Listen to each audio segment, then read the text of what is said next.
Inti waxaan oo wanaagsan daawada ku soo dhawow qaybta labaad ee sheekada ku saabsan xaaskayga Jinpei ka ahaatay.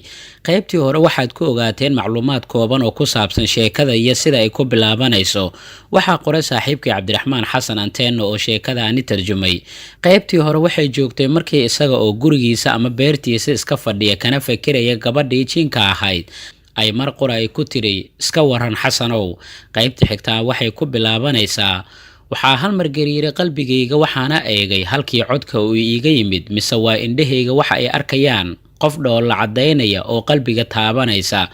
Waa iyadii oo mar kale ay hortaagan waxaana ay guda gashay inay dhinacayga u soo socoto si tartiib ah iyadoo ii soo dhawaatay in badan kadibna waa ay soo fariisatay agtayda.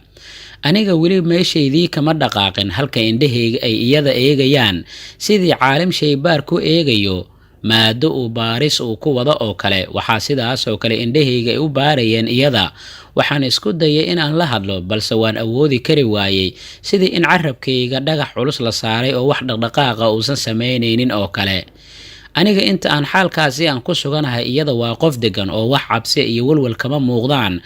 Waxay soo eegtay dhankayga iyada oo indhaheeda iyo sidoo kale indhahaygii ay isqabteen. Waxayna sidoo kale ii soo fiirisay qaab aad moodo in dareenkayga ay ku soo jiidanayso sidoo kale qalbigayga deganaantii ka tagtay dib ayay ugu soo celinaysaa. Sida xaqiiqda aniga marnaba cabsi ma dareemin balse farxadda oo iga tanbadatay darteed iyo quruxda indhahaygii ay barteen oo ay hortaagan ayaa u sabab ahayd in aan sikin xitaa aan ka dhaqaaqi waayo goobta. Balse ugu dambeyntii geesinimo ayaan iska raadiyay aniga oo carabkaygii oon dhaqaajiyay waxaana aan weydiiyey tumaa tahay adiga. Way ii soo dhawaatay waxayna iigu jawaabtay cod hoose oo shanqar aanan lahayn dhegtaydana si haleela ayay ugu dhibcisay.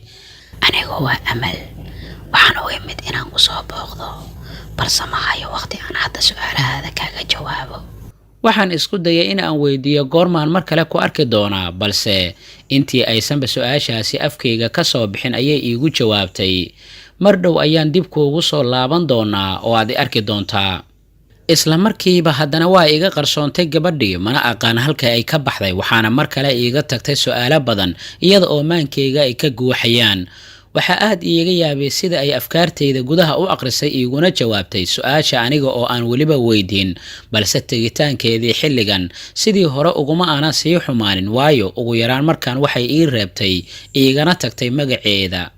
Waxaa mar kale maskaxdaydii ku furmay buuq cusub waxaan isdahay waxaan dhacaya waa xaqiiqo suurtagal ma ahan iyo waxaani waa qiyaali waayo qof aan caraftiisa helaya muuqiisa u jeedo codkiisa aan maqlaya sidee ayay ku dhici kartaa in qiyaali ay ahaato sheekada.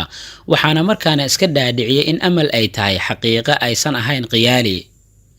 Waxaan ahaa mid faraxsan oo waxaan dareemaya rayn aniga oo cabsidii ugu weyneed ay ahayd in gabadhaasi ay noqoto wax aan xaqiiqo ahayn balse waxaan yaqiiqsaday inay xaqiiqo tahay isla markaana si dhab ay u jiraan indhahaygana aysan been ii sheegaynin. Waxaan bilaabay inaan habeen walba aan dhex fariista beertii guriga ku taalay aniga oo isleh waa intaas oo Amal ay ku timaadaa. Waxaana is aragtideennii ugu dambeysay ka soo wareegatay muddo maalmo ah. Habeenada ka mid ah aniga oo halkii fadhiya oo Amal sugaya muuqeedana ka fikiraya waxa ay hortimid hooyo macaan iyada oo su'aashan kiriska iiga dhigtay. Ii sheeg waa tuma gabadha nasiibka badan ee naga kaa xaday oo xilligaana aad ka fikirayso aan kuu doone. Markaas ayaan dhankeedii aan fiiriyay waan u dhoolla cadeeyay kadib ayay hooyo igu tiri hooyo waa xilli dambe Xasanow ee dhaxanta ka soo xaro. Wayna iga dhaqaaqday markaas ayaan ugu jawaabay habeen wanaagsan hooyo nabad ku soo bari. Daqiiqad kama aysan soo wareegin markii hooyo iga tagtay kadib ayaa markii ay soo gashay caraftii Amal waxa ay soo martay neecaw qabow oo aniga oo dhan isaaqday. Waxay ahayd neecaw xambaarsan codkii Amal iyada oo leh maxaad ka fikiraysaa oo aad ku mashquulsan tahay Xasanow. Wuxuu ahaa cod aan maqalkiisa muddo sugaya qalbigaygana hilow uu u qabay. Waxaan dareemay farxad xad dhaaf ah anigoo u soo jeesta dhankii codka waxaana arkay Amal oo iga jirta dhanka uu ka soo baxaya nuurkii dayaxa isagoona quruxdeedii u sii siyaadiya qurux kale. Waxay u soo dhaqaaqday dhankaygii ilaa ay ku soo fariisatay kursi agteeda yaalay iyadoo neecawda qabow ee na soo galaysa timaheeda aad moodo inay la ciyaarayaan iyagoona kolba dhinac u bitinaya ama u cararaya tinteeda. Kadibna waxay ugu tiri maxaad la yaaban tahay adiga ma markii ugu horeysay ee aad aragtaa waa sax inaan aniga akhrin karo oo aan ogaan karo waxa aad waqtigaas ka fakarayso, balse waxaan xiiso u qabaa inaan maqlo codkaada. mana jiraan waxa aad ka walwasho ama aad ka yaabto, ee sidaad doonto iila hadal. aniga waan ogahay in su'aalo badan oo aniga i quseeya maankaaga ay ka guuxayaan, jawaabna aad u doonayso, ee i weydii su'aasha aad rabto. markaas ayaan waxaan ku iri isku kay sheeg adiga qofkee ayaa tahay. anigoo su'aashii aanan dhammaynin ayaa hal mar ay qososhay qosol, weliba indha sarcaad aad moodo oo farxadna ay ka muuqato. anigana intii aan indhaha ka qaadi waayay ayaa markaas waxay igu tiri, soo ma aragtid xasanow in wax walbaa basiid ama fudayd ay yihiin? haddii su'aashaadaan u soo laabto, aniga waxaan ka tirsanahay adduun aan adduunkaada aan ahayn. markaas ayaan waxaan ku iri, taasima waxay la micno tahay inaad adigu jin aad tahay.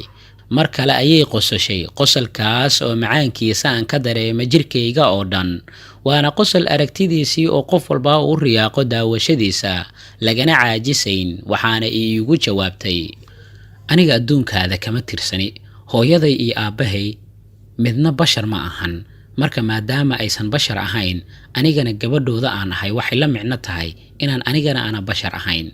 waxaan la yaabay sida ay uga meermeeraysanayso ka jawaabidda su'aashayda ah inay iyada ay jinni ay tahay. kadibna mar kale ayay aniga oo is adkaynaya waxaan weydiiyey su'aal ahayd, iiga jawaab kaliya su'aasha ah, adigu ma jin ayaa tahay? sideena suurtagal ay ku tahay inaad akhriso afkaartayda gudaha, ogaatidna waxa maankayga ka guuxaya? markaas ayay haddana waxay ku jawaabtay, anigu insi ma ihi xasanow. waxaan la yaabay jawaabaheeda, waxaana ogaa in liis dheer oo su'aalaha ay yaalaan, balse midii koowaad ayaanba jawaab u waayay.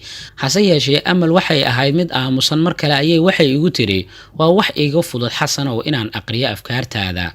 wax walba oo maankaada ka guuxayana waan ogaan karayaa, balse aniga isla su'aashaydii koowaad ayaan weli ku taagnaa oo ahayd, adigu yaa tahay? xaggeed ka timid? maxaadna ka samaysan tahay? markaas ayay ku jawaabtay, anigu waxaan ahay amal, insi ma ahi.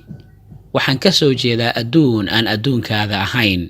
markaas ayuu mar kale ku celiyay su'aashiisii ahayd, adigu ma jin ayaa tahay? waxaad doonto ku magacow, balse anigu insi ma ahi, ayay mar kale ku jawaabtay iyadoo ku adkaysanaysa jawaabteeda. kadib ayay dhoolla-caddayn aniga oo dhan iga dhigtay sidii ilmo yar oo kale. xishoodka aan dareemay darteed waxaanay ku dhoolla-caddaysay su'aashaydii aad mooday sidii ilmo yar inuu qof weyn weydiinayo oo kale oo uu ku celcelinayo. dhankayga weli waxaa maankayga ka guuxaya, haddii aysan insaan ahayn dabcan waa jinni, balse maxay tahay sababta ay uga meermeersiyoonayso inay qirato inay iyada jinni tahay? amal weli way isoo eegaysaa iyada oo dhoolla caddaynaysa. markaas ayaan haddana isku dhahay aniga oo nafteyda la hadlaya, hadda iyada way og tahay waxaan ku fikirayo, maadaama ay afkaartayda oo dhan ay akhrin karto.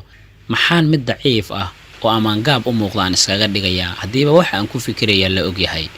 inta yara qoslay ayaa markaasi waxaan ku dhahay, fadlan isdhig booska aan taaganahay, kadibna adiga ayaa wax walba ogaan doonee.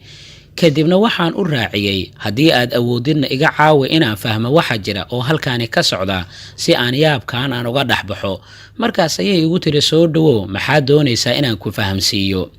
waxa uu sheegay inuu ka doonayo inuu haatan uu isaga uu riyo qurux badan u dhexda ugu jiro, oo waxaana oo xaqiiqo aysan ahayn. mar dhowna riyada uu ka kici doono markii ay iyada ka tagto.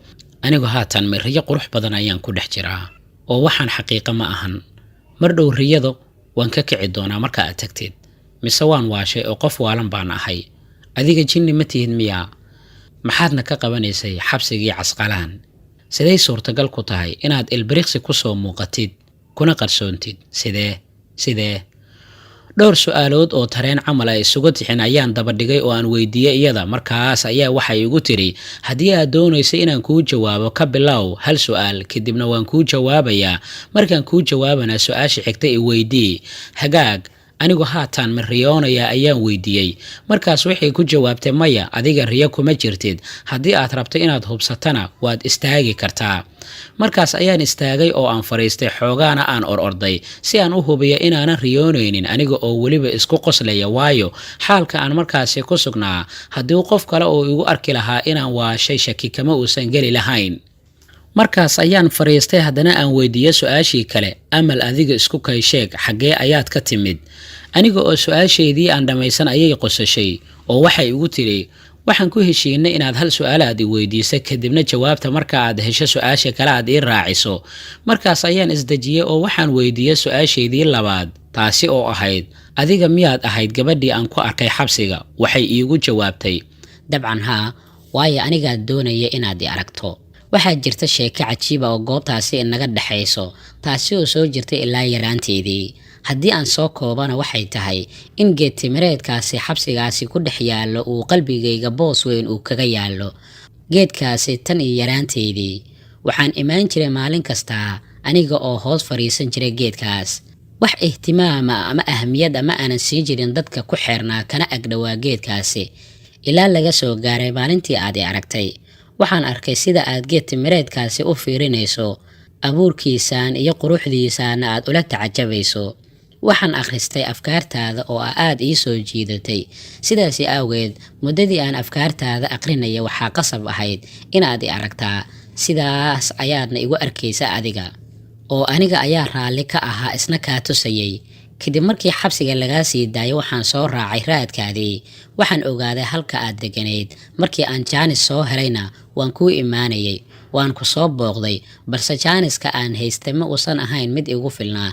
sidaasi awgeed degdeg ayaan kaaga laabtay. markaas ayay inta neef weyn ay qaadatay iyadoo hadalkeedii sii dhammaystiraysa waxay tidhi, kadib waxaan go'aansaday in aan jaanis wanaagsan kuu soo helo, islana kulanno. waan ogaa su'aalaha aad isweydiinayso si aan kaaga jawaabo kaagana shaafiyo ayaad aad adigu ugu baahneed, anna aan halkaan u imid. halkii aan islahaa su'aalahaagii ayaa jawaabo u helaysaa, qalbiga wuxuu bilaabay in intii uu horay isku weydiinaya labanlaabkeeda uu isweydiiyaa qalbigu, maadaama sheekaday u muuqato mid isfurfuraysa. waxaana ku idhi, waxaan fahmay oo aan ka fahmay hadalkaada jacaylka aan u qabay geed timireedkaasi inuu ahaa sababtii kugu kalliftay inaad iskay tusto. haddaba soo layaab ma ahan in aan noqdo qofka keliya ee dareenkaada soo jiitay dhammaan dadkii xabsiga ku wada sugnaa. maalin kasta ayay geed timireedkaasi ayaga ay fiirin jireen kuna hareereysnaayeen. marka soo lagama yaabo inuu jiro qof kale oo geedkaasi jeclaaday si aan aniga u jeclaaday oo kale. waxaa intaasi iisii dheer in qaar badan oo ka mid a dadka geedkaasi ku hareereysnaa ay ku jireen dad aaminsan sheekooyinka jinniyada iyo sidoo kale cirfiidyada. marka maxaad hortooda uga soo muuqan weysay? maxaadna aniga igu dooratay oo aad ii aamintay? markii aan sidaasi aan idhi ayaa Amaal farxadi iyo dhoolla cadeyntii wejigeedii saarneed hal mar ay isbedeleen. waxaana wejigeedii fuulay murug iyo tiiraanyo. waxaa indhaheedii ka soo daatay ilin. waxaa cod murug iyo qiire ay ku jirta igu tiri, ma jiro qof awood u leh inuu aniga ii arko haddii aan aniga raalli uga noqon. kadibna madaxii ayay hoos aadisay si aanan u arkin ilinta iyo murugada wejigeeda ka muuqata. waxaanay igu tiri, iska jir inaad ku fikirto soo muuqashadayda iyo inaan iskaa tuso inay tahay baashaal iyo waxaan ku raaxaysanayo. arrintu way ka adag tahay sidaad moodid. qofka naga mid ah oo muuqaalkiisa tusi kara insaan wuxuu khilaafay caqiidooyinka adduunkeenna, wuxuuna marayaa ciqaab aadan xitaa maalin ku fikiraynin. markaas ayay dhinaca kale u jeesatay iyada oo timaheedii quruxda badnaa soo aadisay dhankayga. waxaana dareemay inay ilinta ay iska tirayso. inkastoo ay hortayda ku oysay ilintana kaga burqatay, haddana ay ad adeeg iska raadinaysay. iyada oo madaxa dhulka ka qaadaysa ayay igu tiri, iska jir inaad u qaadatay xiriirka aan la sameynaya insiga inuu yahay mid fudud. ogowna inaad adiga si weyn aad u rumaysan tahay jiritaanka adduun kale oo aanan ahayn midka insiga oo ay kala jeeda jinniga, balse waxaad u haysataa inuu ay khuraafaad ay yihiin adiga oo marmarsiiya iyo waxyaabo la mid ah u raadinaya. balse moolkaada hoose si dhab ah ayaad u rumaysan tahay. dhankaygana ma inkiraayo inaan ku dhexdhacay misna aan galay fal doqonnimo ah kadib markii aan iskaa tusay. waana fal aan ciqaabtiisa mari doono, waxayna u muuqataa inaan haataanba bilaabay ciqaabtaas. halkaa inoo joogta qaybta xigta ee sheekada ku saabsan xaaskayga jin bay ka ahaatay. waxaa qoray Fawzi Cabdi, waxaana tarjumay Cabdiraxmaan Xasan Anteen. qaybta xigta intaan ku kulmi doona nabadgelyo.